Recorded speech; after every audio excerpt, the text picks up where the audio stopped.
Let's bring in ESPN NBA reporter Malika Andrews. She is in Chicago, joining us with more on the hoop trouble in Chicago. All right, so Malika, what's the latest with what's going on there? Well, the Bulls are in practice as we speak. Like you said, last night they suffered a 14-point loss to Sacramento. They suffered a 19-point loss to Sacramento after being up by 14.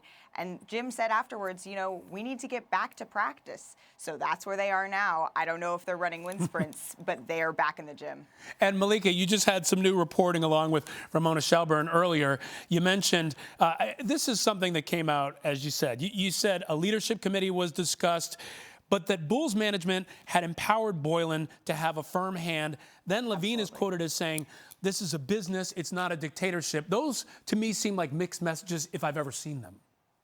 Yeah, so like we reported this morning, after players met, Levine went to Boylen and said, I feel like we need to clear the air here. Levine didn't categorize it as apology, but he said that we do need to have this discussion. And Boylen really isn't backing down because this is the mandate that he has from management because they want a tougher coach. They want the antithesis to Fred Hoiberg. But it's interesting because what's your sense of what the players will think if, even if they have this leadership committee, they've got a coach who says, hey, look, we're going to practice. We're going to put in the work that I say. I know the rules, and that's what needs to happen to win.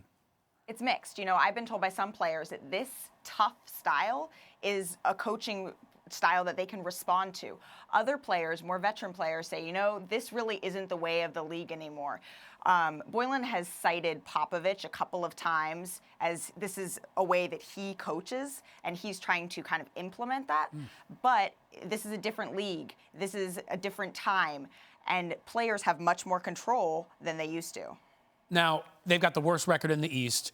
When they do win, they seem to kind of squeak by. 4 of their 6 wins are by 2 points or less. There is a sentiment out there that's kind of like, look, you guys aren't doing well. What's wrong with a little bit of hard practice, man? Maybe that's what you need. What do the players give you a sense of what they think about the impression of them externally? There's a balance there, right?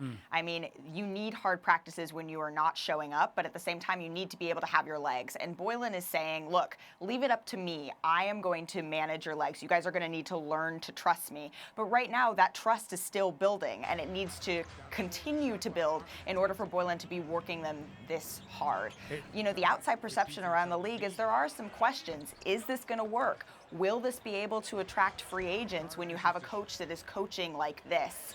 But for the most part, players, they're still showing up. They haven't boycotted practice, and they're going to continue to do so. Yeah, it's bad when the good thing is they're still showing up. They haven't boycotted, but you make a great point there. So they're headed off to Mexico City soon to play Orlando.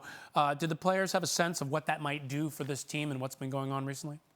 Yeah, Chris Dunn said yesterday that he thinks that road trips always bring guys together, and this road trip, which is going farther, will also do that. So they're kind of hoping that after this trip, this will kind of start to blow over a little bit, and they're going to be able to unite and then hopefully turn out some wins. So how do you think this ends up, Malika?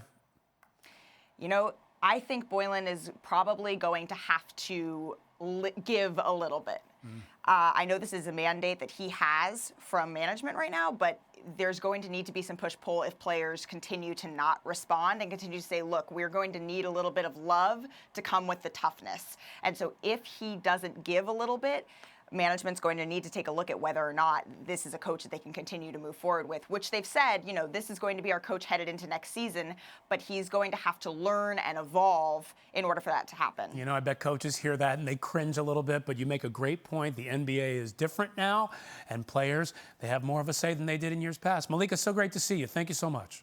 Thanks for having me, Ryan.